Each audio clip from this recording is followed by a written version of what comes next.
Malam Ya pagi. berjumpa kembali Oh bersama malam. saya Wong Ganteng sak donya.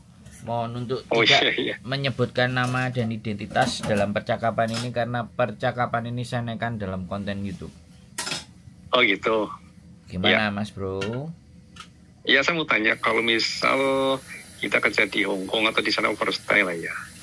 Terus kita ketangkep dan misal kita pegang uang lah, memang kita sedia untuk tiket. Apa kita masih di penjara ya? Kalau di penjara sampai lama enggak ya? Apa bisa ada yang bisa bantu-bantu? Kalau masalah penjara dan tidak, itu tergantung dari imigrasi. Kalau ketangkepnya baru OS-nya itu 2 hari 3 hari, ya nggak masalah, sebulan nggak masalah. Tapi kalau ketangkepnya udah hampir 4 tahun 5 tahun, nah di situ yang kita belum bisa prediksi apakah nanti di penjara apa tidak gitu loh, karena itu kan keputusan dari pengadilan, karena kan kita Begitu sudah ya. melanggar administrasinya Hong Kong. Iya iya iya iya. Jadi Terus biasanya kalau yang anak-anak tangkap baru berapa hari atau berapa bulan itu sampai berapa hari ya? apa Di ya? penjaranya ya. Di penjaranya, di kurungnya. Kalau kemarin yang 6 tahun itu penjaranya sekitar 6 bulan atau 7 bulan, tapi dia dikasih korting berapa 3 minggu kemarin. Di video saya kan ada yang Oh iya. overstay 6 tahun itu. Waduh, lama banget ya.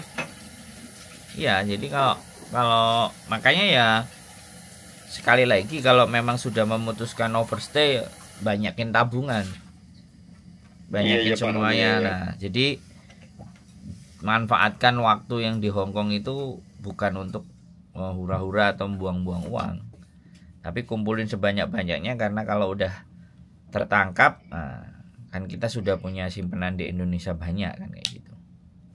Ya oke oke ya ya ya. Jadi kita nggak bisa nentuin ya orang di penjara apa tidak, itu kita tidak bisa ditentukan. Tapi kalau Tergantung dari imigrasi ya ya, putusannya. Wong yang saya antar 6 tahun itu kemarin menyerahkan diri. Bukan Oh, iya, tertangkap, menyerahkan diri itu di penjara. Iya. Menyerahkan diri aja di penjara. Ya. Tapi kalau sebulan 2 bulan saya rasa sih kemungkinan bisa pulang. Ya. Nggak di penjara. Tapi kalau udah tahunan, nah itu depend on. Sekali lagi saya nggak bisa memastikan di penjara dan tidak, itu tergantung keputusan sidangnya. Iya. Jadi terus kalau misal kita bisa masuk Hong Kong terus dapat kerjaan, misal katakanlah kok kerjanya itu di pet shop atau apa gitu loh, terus bisa nggak kira-kira majikan itu mikirin kita bisa kerja di sana?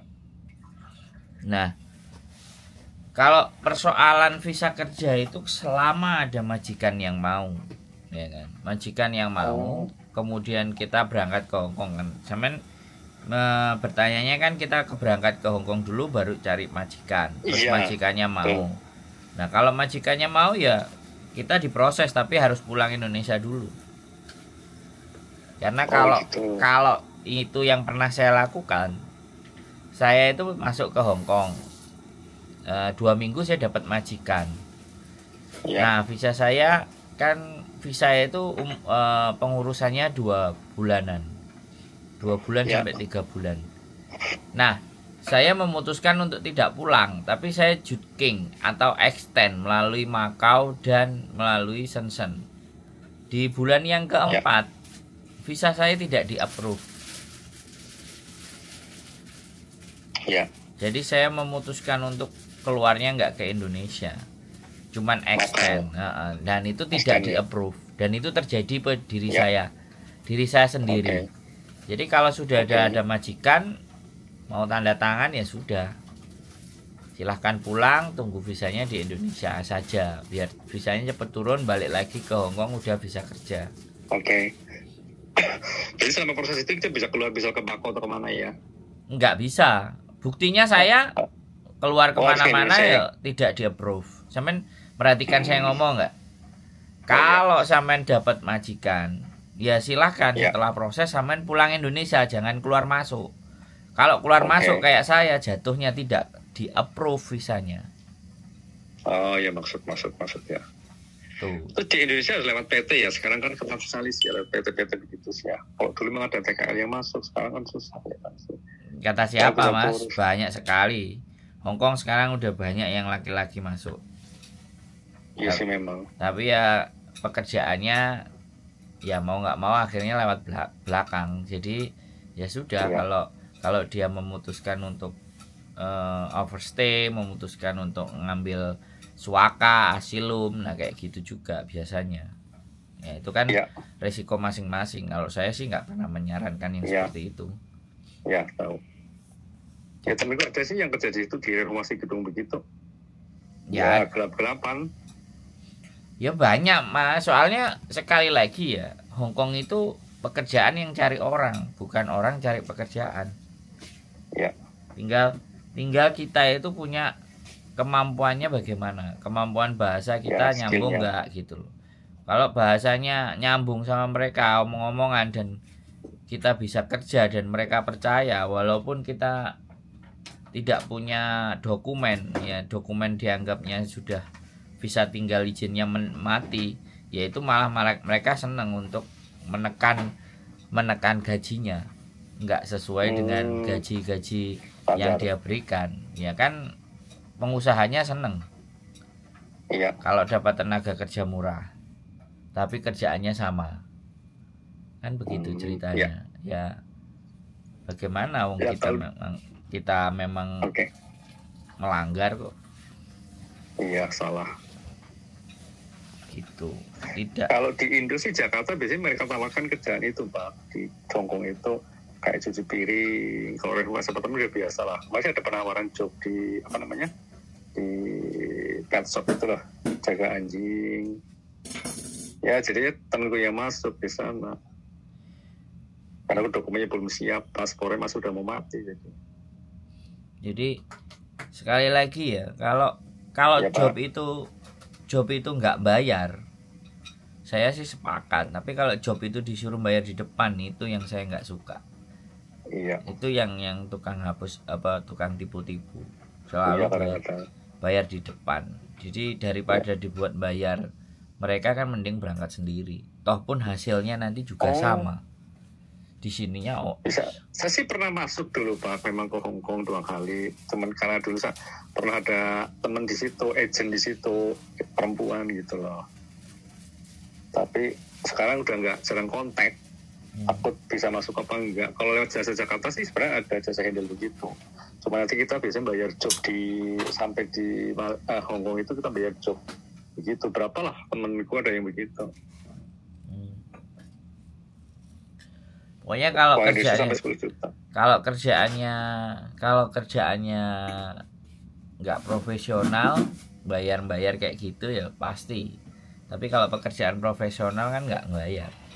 Welder, tukang las, kemudian insinyur, itu barista, bartender, itu kan di hire sama kalian restorannya. Itu biasanya nggak perlu bayar.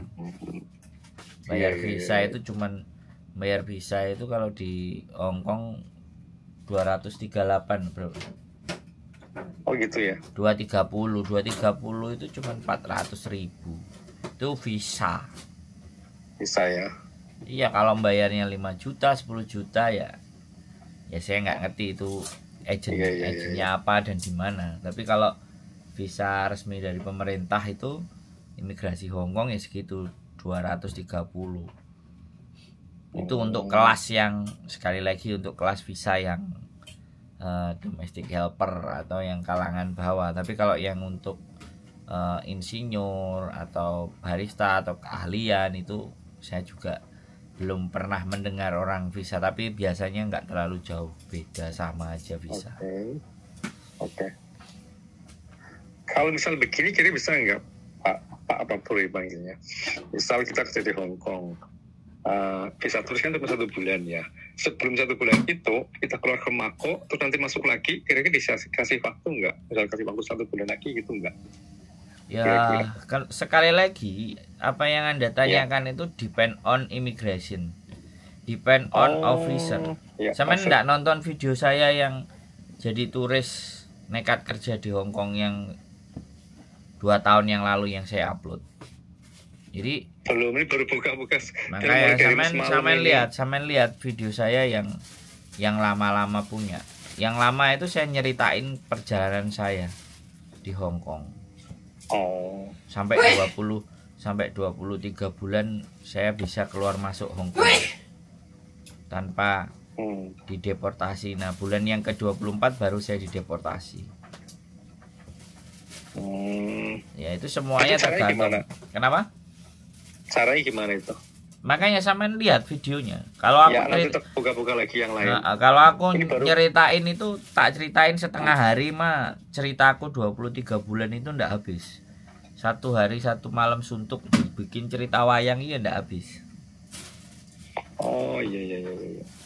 Jadi yang sampean tanyakan itu sudah saya lakukan sejak 2013 yang lalu. Sekarang 2024, 11 tahun yang lalu saya ngelakuin itu sudah. Ya, oke. Nah, dan sudah saya dokumentasikan ke video konten saya. Ya, dan nggak baik. Ketat ya tahun ini ya. Sebenarnya kalau ketat dan tidak, itu sebenarnya menurut saya Hongkong masih sama saja.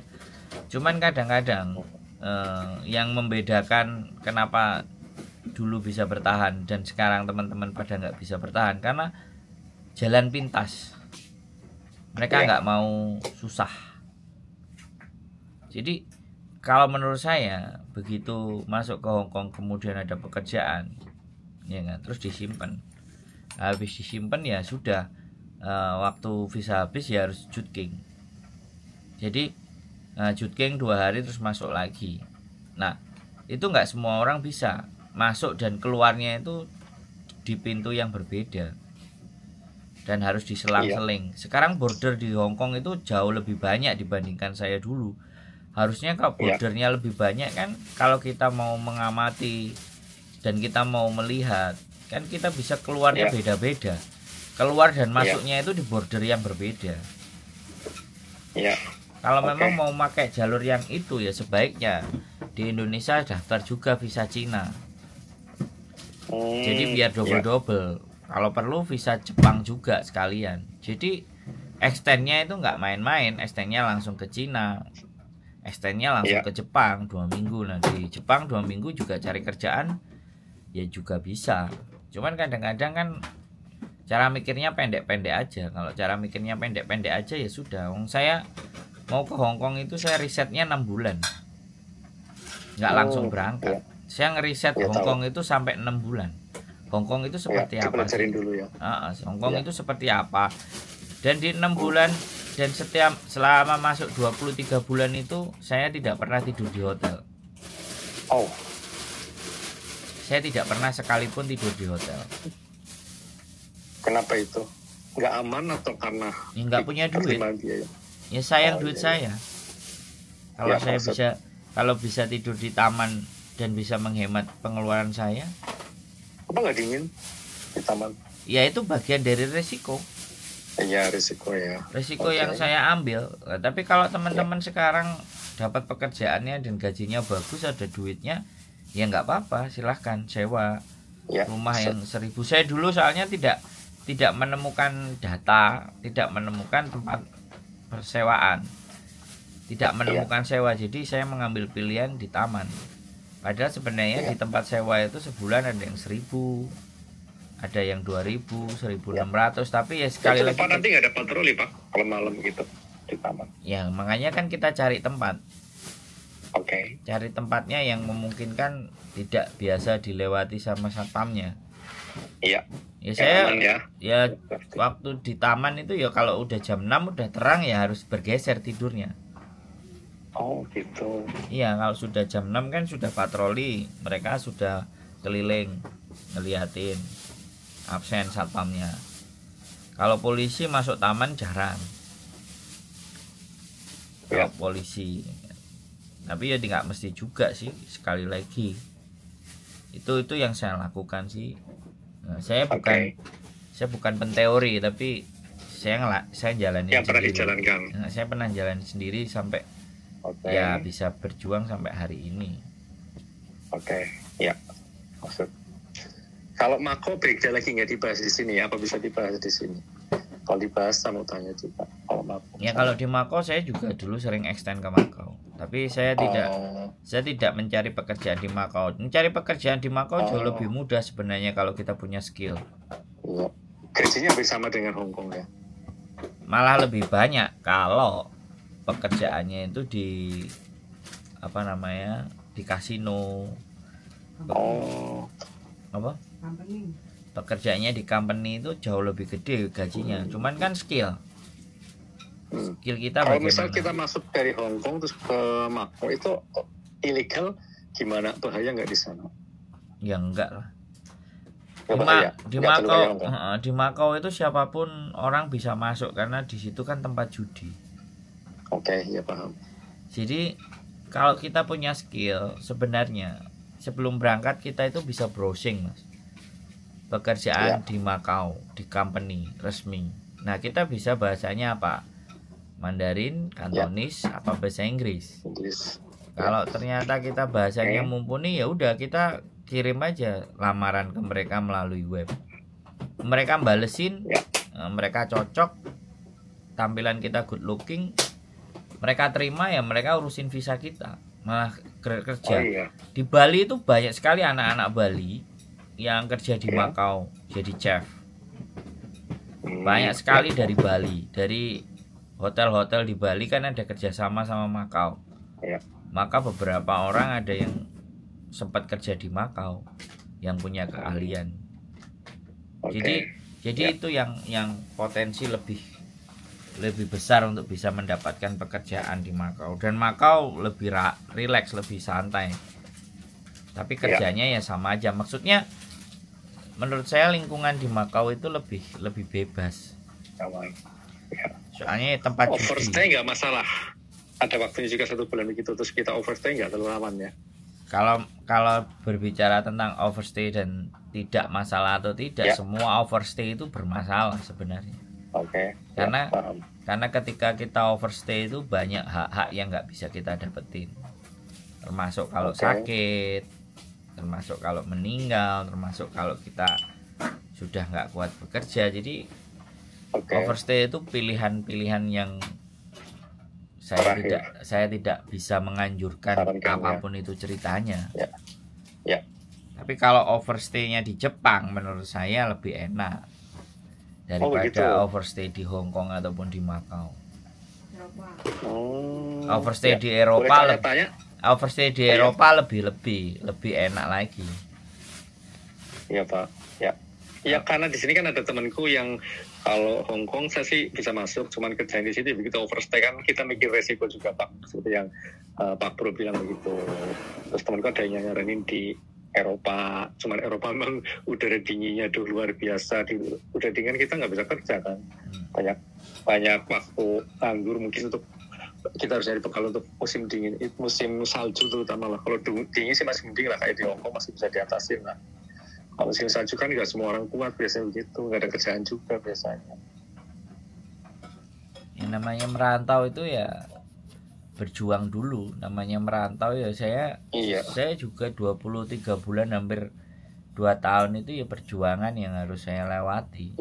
Dan ketika perjuangan terlewati ya endingnya pasti lebih enak. Nah sekarang tinggal teman-teman itu sejauh mana lah. Kalau perjuangannya tidak mau melewati perjuangan ya jatuhnya hanya memilih overstay dan minta suaka, ya endingnya jadi seperti itu. Ya bisa kerja semuanya tetap bisa, tidak ditangkap polisi bisa, tapi setelah itu nggak bisa balik lagi. Bahkan keluar dari Hong Kong pun juga sudah tidak bisa, kesulitan, udah keluar nggak bisa balik. Jadi seperti terus kalau misal kayak job jaga anjing banyak kayak di situ ya, biasanya kan orang-orang Hong Kong banyak pelihara anjing. Saya sendiri kan senang anjing, biasa di sini juga punya beberapa anjing. Kalau masalah job itu ya sekali lagi kan rata-rata cowok yang dapat job di sini dan itu resmi biasanya ya kan bisa dari PT, bisa dari orang ketiga. Orang ketiga itu orang yang sudah ada di Hong Kong, punya majikan yang rumahnya lebih lebar, kemudian butuh buat jaga anjingnya, bersihin kolam, bersihin rumahnya, mobilnya 3 atau 4, nyuci mobil. Nah biasanya dapat dari mereka majikannya butuh, kamu ada nggak saudaramu laki-laki bawa ke sini kan. Nah kayak gitu. Yang terakhir kemarin aku nggak ngerti info visanya itu visa bekerja di kebun. Nah saya belum, saya belum ketemu sama orangnya, belum bisa ketemu. Aku bilang karena dia masih sibuk soalnya Imlek, mau Imlek, mau call-in. Katanya habis call-in mau menemui. Soalnya saya ingin lihat visa kontrak kerjanya dia, karena kontrak kerjanya berbeda. Ya. Berarti ada majikan yang mau handle, yang mau. Gitu. Ya, temanku sih dulu pernah ada masuk di situ Pak. Waktu ya udah lama sih, masa kasih jarang kontak. Mungkin besok aku main ke rumahnya. Dia itu di Hong Kong waktu itu. Di Hong Kong dia itu kerjanya itu supir sama bersihin taman itulah, taman si punya majikan itu. Cuma gajinya waktu itu dia hampir standarnya sama dengan itu, sama dengan standar gaji TKW. Cuma agak lebih tinggi sedikit ya. Kalau nggak salah 7.000 atau berapa itu. Kemarin itu juga ada yang jaga taman laki-laki atau jaga apa, terus mau cari majikan, terus dia mau ngebreak. Sudah dapat pekerjaan tapi dia mau keluar itu, ya saya jadi heran. Jadi nah itu nggak tahu mentalnya sampai sejauh mana. Orang dapat pekerjaan ya sudah bersyukur. Jadi banyak yang juga kayak gitu, cowok-cowok itu. Saya nggak ngerti juga apa latar belakangnya mereka. Kalau benar-benar memang mau dijalani kerjaan kayak yang biasa di konten kok ada cowok laki-laki itu kan jaga jaga kuil. Ya semua kan kerjaan dijalani. Ya aku bilang ya nggak apa-apa, itu kan bantu loncatan. Nah selama dirimu ada kerja di situ, nanti kamu mau apply SIM, izin SIM kan kamu bisa. Nah kalau sudah apply SIM dan punya SIM 10 tahun itu udah pekerjaan yang nyari kita. Oh gitu, di Hong Kong. Iya dong. Jadi orang bikin SIM itu kan harus punya KTP dulu. Ya. Oh iya. Gitu ceritanya. Maksud. Berarti kalau SIM di Indonesia belum bisa dipakai situ ya. Harus berarti bikinnya di Hong Kong ya. Iya harus bikin lagi transfer, ada yang transfer. Tapi kan kalau kita cuma jadi turis ya kan nggak bisa. Kita harus ada visa tinggal dulu. Kita harus bisa tinggal dulu. Ya maksud. Gitu. Bisa tinggal ya. Makanya kan kalau jaga anjing, jaga taman, kemudian dia memanfaatkan untuk apply SIM, dia mau modal, dia punya SIM, ya saya jamin pasti keluar dari tempat majikan itu mesti cari kerjaan sopir. Sopir itu sangat banyak sekali dibutuhkan di Hong Kong. Banyak ya. Banyak sekali orang yang KTP Hong Kong aja, supir bis saja, bisnya Hong Kong itu di setiap belakangnya we hire new captain, call, kasih nomor top itu ditempelin stikernya. Iya. Jadi dia butuh supir banyak di Hong Kong karena banyak yang berusia tua-tua, yang muda yang nggak mau jadi supir. Ya. Negara maju kayak gitu, udah pekerjaan yang notabene-nya panjang, membosankan, jenuh, itu udah diserahkan sama orang-orang yang di luar. Nah cuman skemanya yang supir bis itu skemanya buat yang penduduk luar negeri itu masih belum. Yang nanti mau dicoba itu supir Supa itu angkutan. Di Hong Kong kan ada angkutan.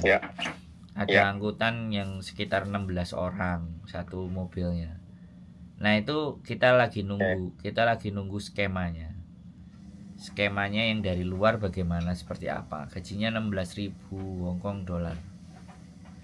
16 sampai 15.000 Hong Kong dolar itu kita lagi nunggu. Kita lagi nunggu skemanya. Ya. Skema mereka. 16.000 berapa ya uang Indonesia ya? Hampir sekitar 2 juta ya? 30. Lumayan. Kursnya 2.200. Kalau kurs sekarang itu lagi tinggi, tapi kalau kurs biasa normal ya 1.900, 1.800. Kalau rupiah menguat loh ya. Ini rupiah 1.900-an sekarang ya. Kalau 2.000 aja 16 dan 32 ya. Ini rupiah melemah ini. Terus anak-anak yang kerja di taman sekali itu Pak, bersama jika punya taman, gajinya rata-rata berapa ya Pak? Sama aja kalau yang itu. Sama mbak-mbak. 4 ribuan. 5.000. 4, 8, 70. Matapan 70 ya. Tapi kalau misal majikan mungkin kita kerja bagus bisa jadi lebih ya. Ya itu tergantung sampean Mas, tergantung bagaimana kita bekerjanya. Ya. Ya oke lah, terima kasih sekali info-infonya. Sebenarnya saya mau tanya masalah Jepang, tapi kira-kira termasuk di vlog sini apa enggak ya? Takutnya di luar vlog ini. Wah kalau Jepang malah tambah enak, tapi kalau usianya udah tua ya berangkat aja ke sana. Ya, banyak di kebun ya itu ya, di kebun sayur. Wah, ya. Jepang banyak sekali Mas. Jepang itu malah Gemba namanya. Gemba itu yang kerja tenaga kasar itu. Saya dulu pernah juga di Jepang. Oh. Hampir 3 bulan. Kebanyakan di apa itu Pak dulu Pak? Kebanyakan di cleaning service atau apa? Enggak resmi kayak gitu. Kalau saya dulu di metal scrap. Jadi metal scrap itu apa? Metal scrap itu kalau sampean tahu di Indonesia itu ada orang Madura kan rongsokan tuh. Rongsokan. Ya. Jadi rongsokan saya kerja di tempatnya orang Pakistan. 3 bulan saya kerja. Sehari 750.000.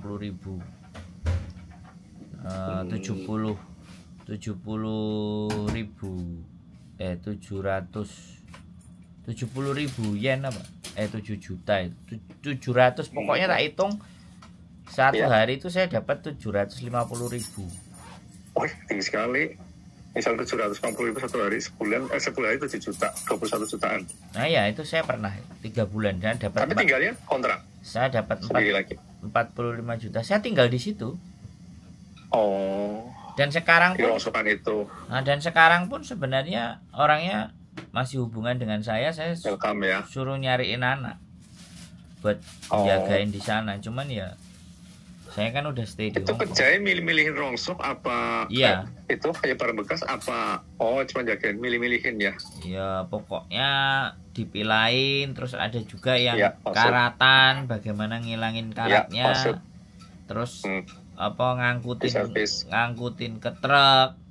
Jadi kita harus bantuin, terus pakai forklift, kita ngangkutin pipa-pipa, terus kita naliin kawatnya di pinggirnya. Pokoknya jadi asistennya. Asistennya. Kalau misalnya dianya naik forklift ya kita gantungin barang-barang yang mau diambil itu. Nah itu resikonya juga luar biasa sebenarnya. Tapi yo bagaimana wong pekerjaan ilegal ya kayak gitu. Terus tempatnya agak jauh di luar kota ya. Saya dulu cuma 3 bulan karena visa saya 3 bulan. Kalau visa saya bisa panjang terus kemungkinan ya saya masih ada di sana. Tapi 3 bulan udah cukup karena waktu itu punya masalah utangnya udah kelar ya sudah. Saya masih simpen itu. Saya masih simpen nomornya. Saya kalau ke Jepang biasanya disuruh mampir. Kita ketemunya di Masjid Suzuki. Masjid Suzuki Shin Yokohama kalau nggak salah. Ya. Kalau overstay di Jepang rawan juga apa? Bisa agak nyaman. Tambah lebih aman sebenarnya kalau overstay di Jepang karena Jepang kan wilayahnya lebar. Yang menjadi overstay tidak aman itu ketika kita bergaul sesama orang Indonesia. Ya terus betul. konflik, terus dilaporin. Berkelahi sekali itu ya. Nah, makanya kan saya pernah melihat orang overstay di Jepang, orang Surabaya itu 30 tahun di Jepang. Ya. Dan dia single fighter. Artinya single fighter itu waktu berangkat juga tidak ada temennya. Waktu pulang dia juga tidak ada temennya. Temennya jarang orang Indonesia, cuman hanya orang-orang tertentu saja. Dan dia kenal sama, kalau saya nyebutnya itu kakak tertua. Jadi kakak tertua ini kenal sama orang Jepang yang ngurusin pindahan rumah, pindahan apartemen, pindahan toko, pokoknya moving, bisnis pindah-pindah, jasa untuk pengangkutan barang pindahan. Nah dia kenal sama itu, jadi terus ditelepon kalau ada pekerjaan. Nah kakak tertua itu punya tim, punya kelompok, diteleponin lah kelompoknya semuanya. dia butuh berapa manusia. Bahkan saya sama kakak tertuanya itu sudah masih jalin hubungan. Selalu ditanya kapan ke Jepang. Ya, tunggu bentar, sekarang habis ini mau ke sana juga. Terus ada juga yang sudah dipercaya sama orang Jepangnya itu sekarang udah menikah sama perempuan di Jepang, sudah punya anak satu juga. Oh gitu. Ya. Jadi segala sesuatu itu kan kalau kita tahu dan kita rajin. Orang Jepang itu ya, kan suka ada hasil. Orang Jepang kan suka yang rajin-rajin dan bisa dipercaya. Ya. Dan bisa dipercaya itu modal utama. Ya benar, betul. Terus kalau di Jepang itu kira-kira pernah ketemu teman yang masih job lain nggak? Masih job lain kira-kira apa ya? Selain misal kayak tadi Pak Bro kan di kayak gitu ya, di barang-barang bekas begitu. Misal ada job lain, kalau saya sih pernah dengar memang kalau misal job lain, misal ada apa yang lain, apa restoran, cuci piring, apa kan nggak ya? Atau mungkin cleaning service. Makanya gini Mas, kalau sampai masuk jangan gelambiar yang dicari banyak dulu. Kalau kita masuk satu dulu yang kenalan, dan itu dijalani. Kalau bisa 3 bulan, 4 bulan, lamanya 6 bulan, lamanya 1 tahun, otomatis pekerjaan itu secara bahasa juga kan kita udah mulai tuh. Ya, nah, bisa nyambung. Jangan ditinggal dulu. Yang duit sudah ada itu jalan dulu. Jadi ya, kita pohon dulu ya. Nah, sambil kita ngelihat situasi dan keadaan mau bergeser kemana, mau geser ke apa. Ya, betul. Jadi kalau kita berangkat sudah optionnya banyak, maka yang terjadi bingung. Udah nyampe nggak betah, nggak enak, harus pingin geser. Tapi kalau optionnya cuma satu, ya satu itu mau nggak mau kan ditelatenin dulu. Setelah telaten yang satu, perkembangan selanjutnya nanti kan bisa. Berjalannya waktu, kita sering komunikasi, kita ngobrol ke kiri, ke kanan, ke atas, terus ada potensi, ada jauh lebih baik, ya kita pergi ke sana. Tapi kan setidaknya kan kita sudah punya bekal.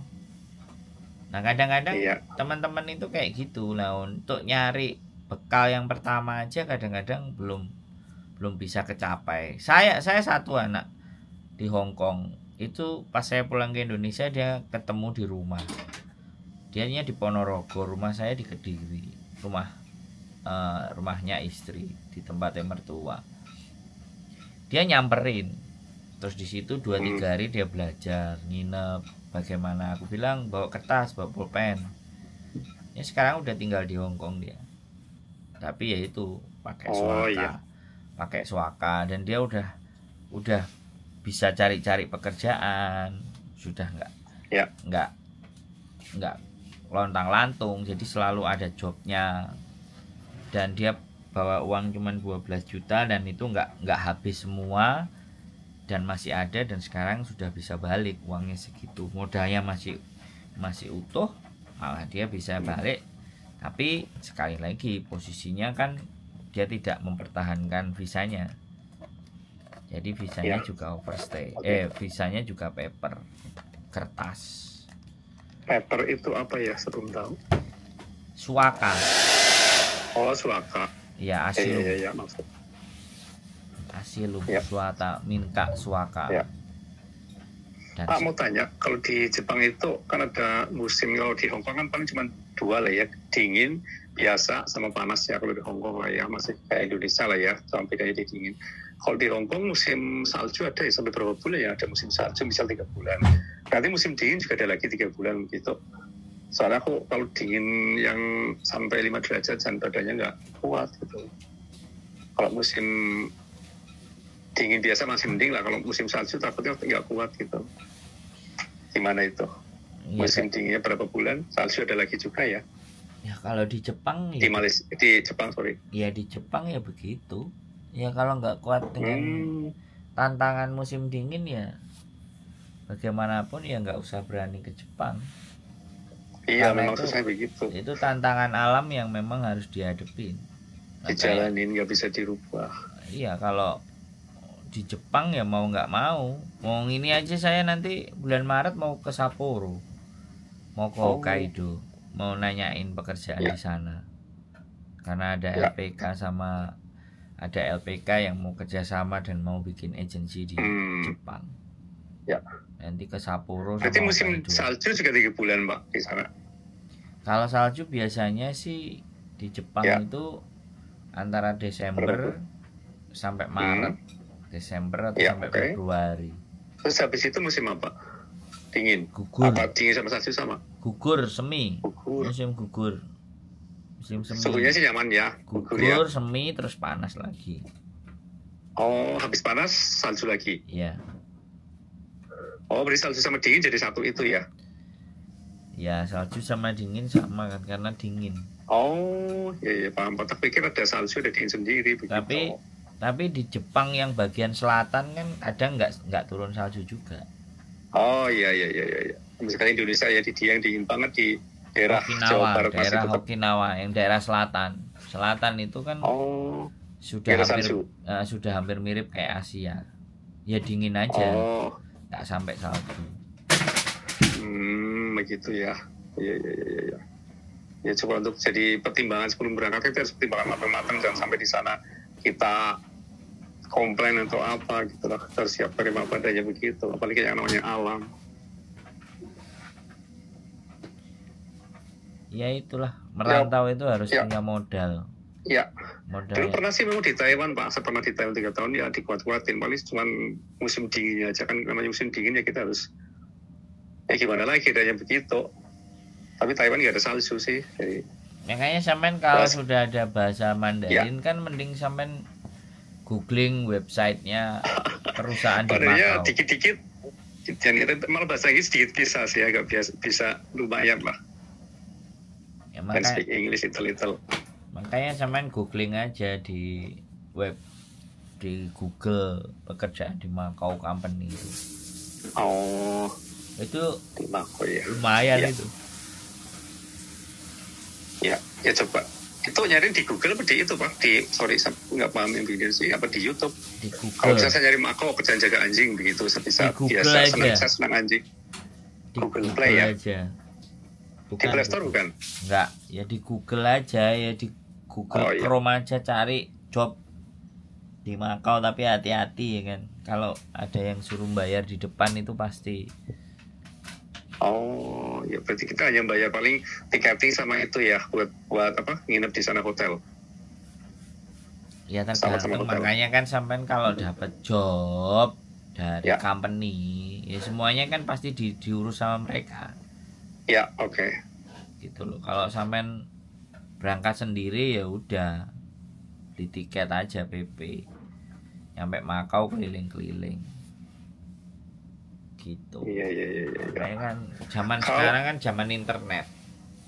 Iya, zaman klik browsing. Kalau sampean cari pekerjaan yang sampean suka ya mustahil bisa dapat cepet. Tapi ya tergantung sampean. Karena saya dulu nggak pernah milih-milih job. Pokoknya saya berangkat ya sudah, saya berangkat. Dapatnya apa saya temuin di sana tak ajar. Nggak pilih-pilih. Nah akhirnya ya sudah.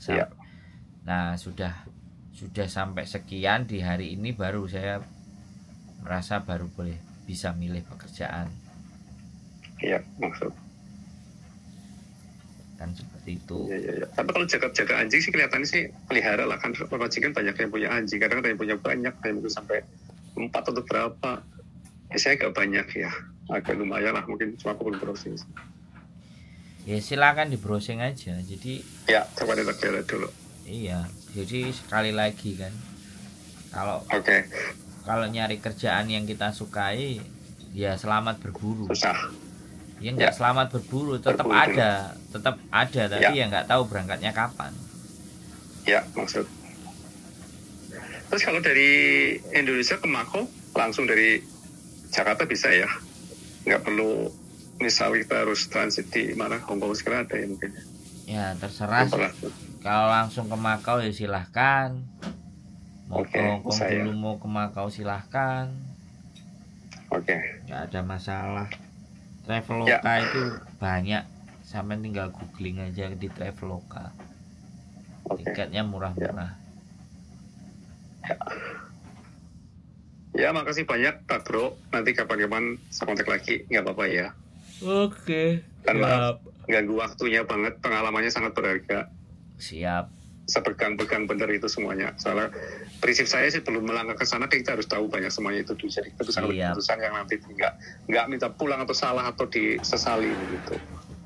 Ingin saya begitu, jadi udah paham lingkungan semuanya sama kerjaannya. Sekali lagi makasih banyak ya. Nanti kapan saya kontak lagi nggak Bapak? Oke. Ya, makasih. Moga bisa ketemu di Hong Kong atau di mana nanti. Oke, siap. Makasih banyak. Wassalam. Assalamualaikum warahmatullahi wabarakatuh. Oke teman-teman semua ya, baru ngeliatin channel mungkin jadi telepon. Ya sudah, namanya juga informasi, kita kasih informasi detail. Selanjutnya kembalikan ke orangnya. Oke, keep stay tune my YouTube channel and see you next video. Bye bye.